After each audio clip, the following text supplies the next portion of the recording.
Hello everyone, and welcome to Game Over TV.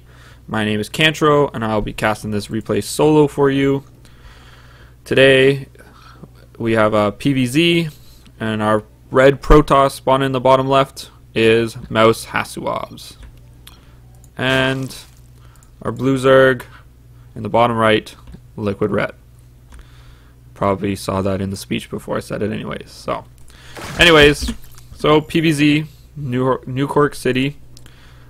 Pretty large macro map, a lot of bases on this map, 2 watchtowers in the middle. This map has been known to be quite a standoff. This matchup, on the other hand, has not changed drastically on the Protoss side, other than having a few new options. But on the Zerg side, it has changed quite a bit. First thing I'd like to note is this pylon placement. This is pretty interesting. It's kind of become this new Protoss thing. Because of the mothership core, you want to be able to get out some units a lot faster, plus the mothership core, which you require the cybernetics core. And you really don't want your forge dying. So you're seeing a lot of Protoss players build a pylon here, and then build their forge. It just allows you to get upgrades a lot easier, no risk of losing it, and it also makes it so that if a Zerg does some kind of large run by, like a lot of lings early on, he is able to wall off with pylons and get some cannons.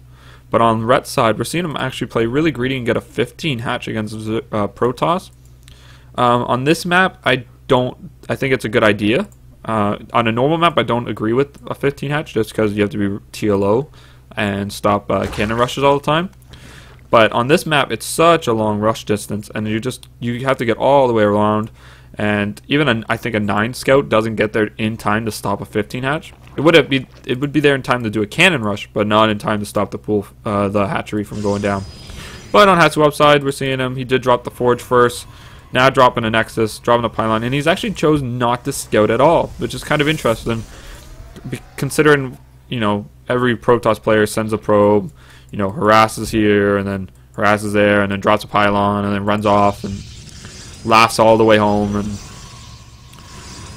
But starting his gateway at the front, dropping the pylon, so he is going to be protected against any kind of lings shenanigans. Ret did opt for the gas geyser, so he will be going for an early speed with no third hatchery, which is kind of interesting. It's a different take on the matchup. This game I chose to cast it just due to the fact that it is fairly different, and I feel like the unit composition by both players is pretty interesting to watch. But Ret choosing not to go for his third hatchery, might be choosing to go for a lot of aggression. That Overlord got a little too over eager to check out what that pylon was up to. But HOTS did go for double gas. Probably don't drop his cybernetics core here now. There we go. Gonna need another pylon. Oh man, it's like I've watched this before or something. But I'm not sure. I feel like Ret's gonna need to get a third base up quick if he's not gonna go in for some kind of roach attack.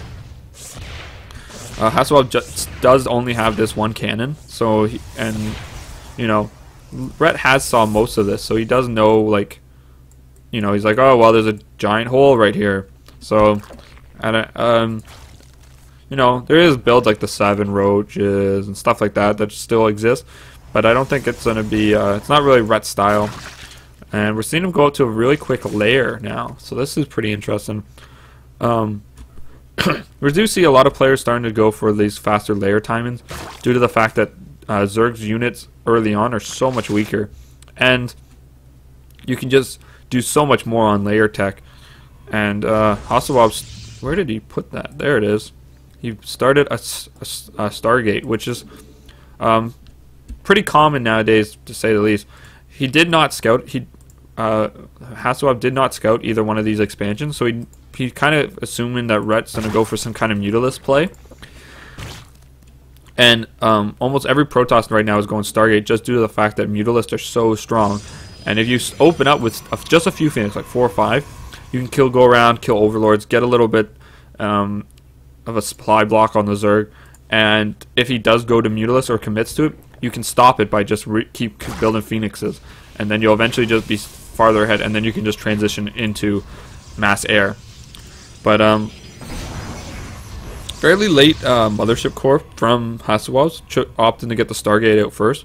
This Overlord will spot it That Stalker just got a little bit too lazy and didn't kill him fast enough. But yeah, I think the Stargate is the choice that you'll see a lot of Protoss going for nowadays, just because of Mutalisk. But on Rhett's side, we saw him. He started the lair, got some spore. He's getting some spores down now, just to be careful against any kind of DTs.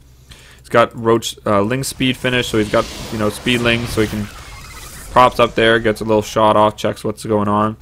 And Rhett started off fairly early Hydra Den and getting +1 with the infestation pit. So he's going for like something crazy. I'm not too sure.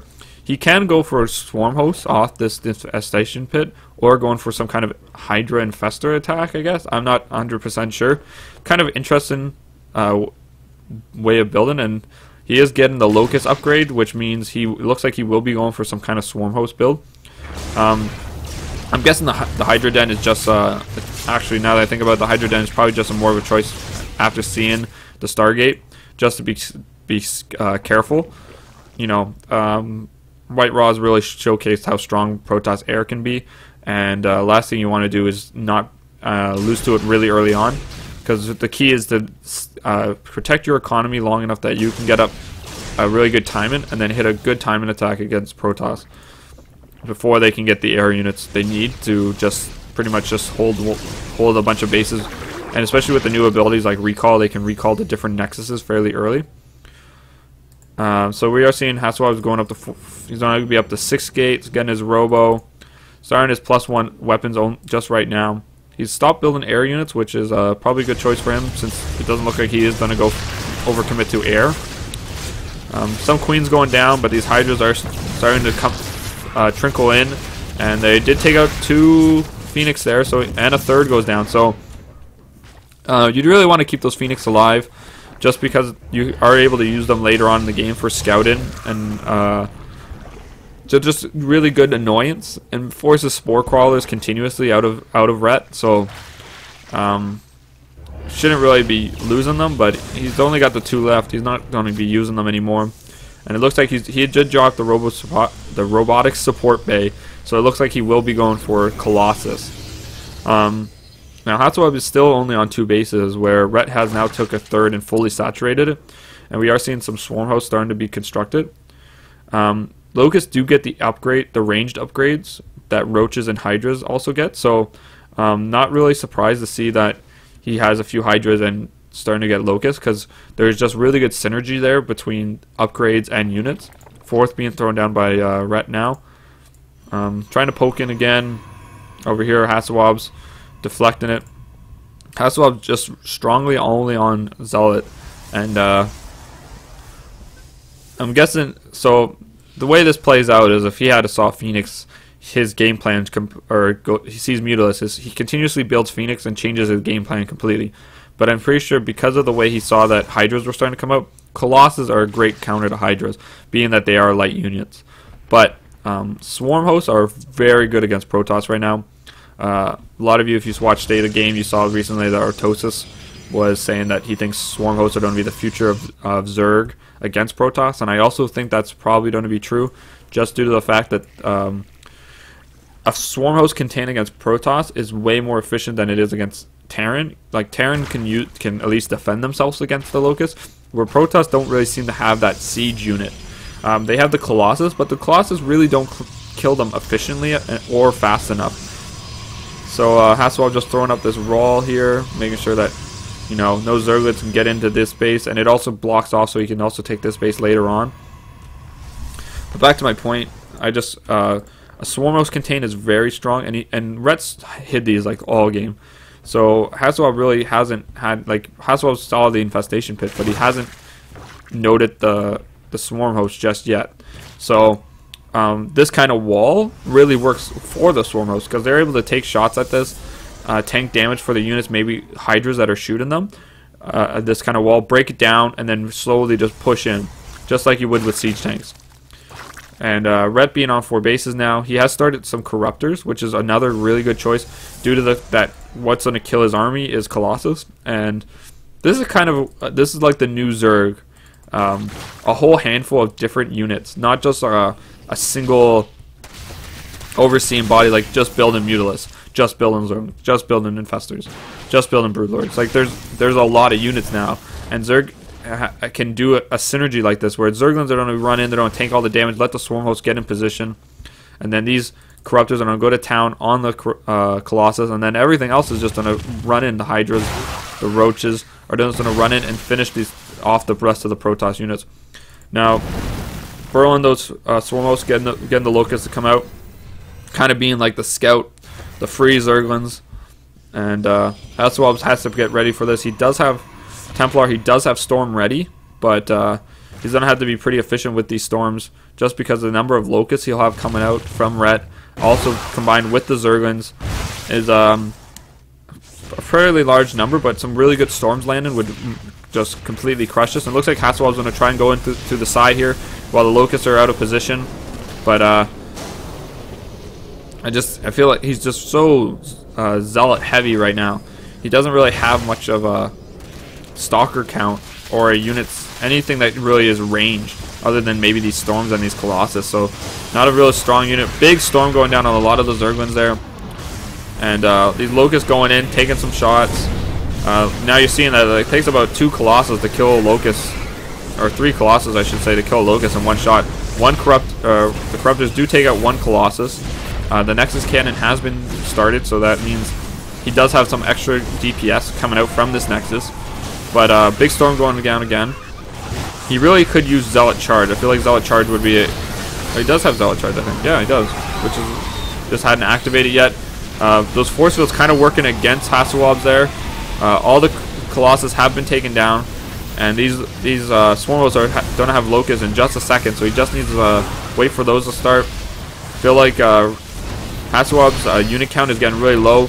Ret is instantly remaxed, as HOTS is just trying to hold on to 100 supply, and Ret is he's getting the Greater Spire, he's getting all the upgrades he needs, and this battle just keeps going, and both of them are just completely macroing behind it. But Ret is just doing such a fantastic job at staying at 200 supply, keeping his unit count up, and not giving HOTS any room to breathe or collect himself against these units. And you know, he ran out of Storm, he made some Archons, but these Archons, they're not going to be able to take enough damage against these Locusts. These Locusts are like Zerglings, only they're like the tanky version of a Zergling. You know, they get the upgrades that the Hydras get, so they can actually take out down units. They're actually really good DPS, and they're every Protoss's nightmare right now. Like HOTS does have this 4th base, but right now Red is just continuously attacking and not giving him any room. These Swarm hosts are going to set up right here outside the natural. Yes, HOTS does have this base. He is on 4 bases, but you know, Ret's taking his 5th behind this. He is attacking up this ramp, and he's just so heavy on Hydras. He really could use a lot of Storm right now, but you know, HOTS just hasn't had the money to do that kind of stuff right now. Now, if Ret gets his Cybernex Core, which is key here. No Stalkers, no Sentries going to stop him from getting up this ramp now. And HOTS does have a lot of units up here, but you know, none of these High Templars have. He has 1 Storm there, but I think that's all the Storms he's got. Yeah, that's all the ones he's got right now. So he's gonna have to push up here and fight this army. But you know, Ret's instantly remaxing again, and you know, losing a lot of Templar there for free, just moving them in by accident. And this is looking pretty dire for HOTS. I think this is gonna probably be GG, and there it is. There is the GG. Ret really showing the Swarm Zerg, as you should say. You know, really using these Swarm hosts as a more of a tank, just like Lurkers and tanks were in Brood War. They're more of a situational. I'm gonna pop these down, and these are gonna be you're not gonna move past these. You're gonna have to fight them.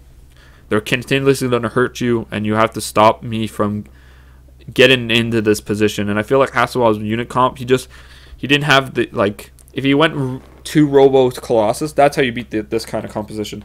Storm is really good, but you need a large Stalker count combined with a large number of Colossus, and it will take down that composition. But just trying to do Colossus and Storm, I don't think it's very efficient. Storm is really good against Hydras, is really good against Locusts, but you're trading damage over time for energy, and the energy is you're gonna lose the energy before you kill all the Locusts. and even when you do kill them all, there's just going to be another wave. So interesting to see how Protoss are going to deal with this kind of composition in the future. I want to thank you guys for watching. Subscribe to Game Is Over TV at the bottom. Please like and follow us on Twitter and Facebook. Game Is Over TV on Facebook. RR_GameOver on Twitter. All those links will be you can find them in the bottom. And thanks for watching, guys.